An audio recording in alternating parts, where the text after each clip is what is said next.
ডিব্ৰুগড়ত আহিব। আজি ডিব্ৰুগড়ত মনোৱাৰীত ৰিচৰ্টত থাকিব।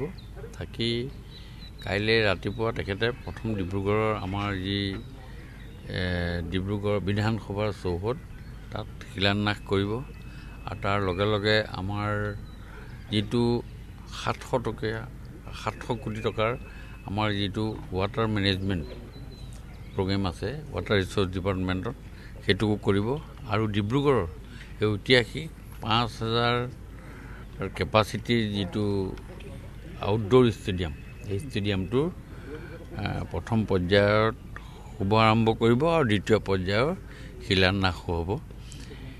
এনেকৈ কৰি কেইবাটাও আঁচনি আমাৰ হাতত আছে আৰু সেই আঁচনিখিনি মাননীয় কেন্দ্ৰীয় গৃহমন্ত্ৰী অমিত শ্বাহ ডাঙৰীয়াৰ দ্বাৰা কৰা হ'ব। আৰু আপোনালোকে দেখিছে যে তাত প্ৰায় আমাৰ 1 লাখ লোক গোট খাব। 3 লাখ স্কোৱাৰ ফিটৰ আমি এটা পেণ্ডেল দিয়াৰ ব্যৱস্থা কৰিছোঁ। 3 লাখ স্কোৱাৰ ফিটত আমাৰ 3 স্কোৱাৰ ফিটকৈ হ'লেও প্ৰায় 1 লাখ মানুহ তাত আহিব। বিভিন্ন জেগাৰ পৰা ডিব্ৰুগড় সমষ্টিৰ পৰাও আহিব, আপোনাৰ ডিগবৈৰ পৰাও আহিব, টিংখাঙৰ পৰা আহিব, নাহৰকটীয়াৰ পৰা আহিব, মৰাণৰ পৰা আহিব, তিনিচুকীয়াৰ পৰা, মানে লোকসভা সমষ্টিৰ অন্তৰ্গত প্ৰত্যেকটো সমষ্টিৰ পৰাই প্ৰায় 1 লাখ মানুহ সমবেত হ'ব। আজি ডিব্ৰুগড়ৰ আপোনালোকে জনাৰ ভিতৰত 8-9 চনৰ ডিব্ৰুগড় অৱস্থাৰ কথা আপোনালোকেও জানে, ময়ো জানো। সেই সময়ত ময়ো বিধায়ক আছিলোঁ। কি অৱস্থা আছিলে ডিব্ৰুগড়ত।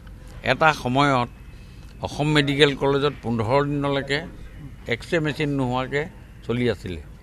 আৰু সেই ডিব্ৰুগড়ৰ এতিয়া হিমন্ত বিশ্ব শৰ্মা ডাঙৰীয়া মুখ্যমন্ত্ৰী হোৱাৰ পাছত আজি ডিব্ৰুগড়ত কেঞ্চাৰ কেয়াৰ চেণ্টাৰৰ পৰা আৰম্ভ কৰি বিভিন্ন যিবিলাক 350 কোটি টকাৰে infrastructure development, super speciality hospital, 2টাকৈ কেথ লেব ইত্যাদি যিবিলাক ব্যৱস্থা কৰি দিলে, সেইবিলাক কথাৰে 180 বছৰীয়া চহৰখনৰ নিশ্চয় গৰিমা বৃদ্ধি হৈছে। আৰু দ্বিতীয় ৰাজধানী হিচাপে হোৱাৰ ফলত উজনি অসমৰ ৰাইজৰ বিশেষকৈ বহুত সুবিধা হ'ব। আপোনালোকে শদিয়াৰ পৰা এজন মানুহ যেতিয়া গুৱাহাটীলৈ যাওঁতে তেওঁক 3-4 হাজাৰ টকা খৰচ হয় এখন কাগজ দিবলৈ।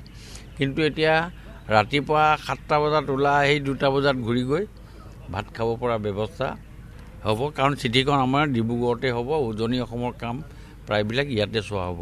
সেইকাৰণে মাননীয় মুখ্যমন্ত্ৰীক মই ডিব্ৰুগড় বিধায়ক হিচাপে তেখেতক ধন্যবাদ দিছোঁ।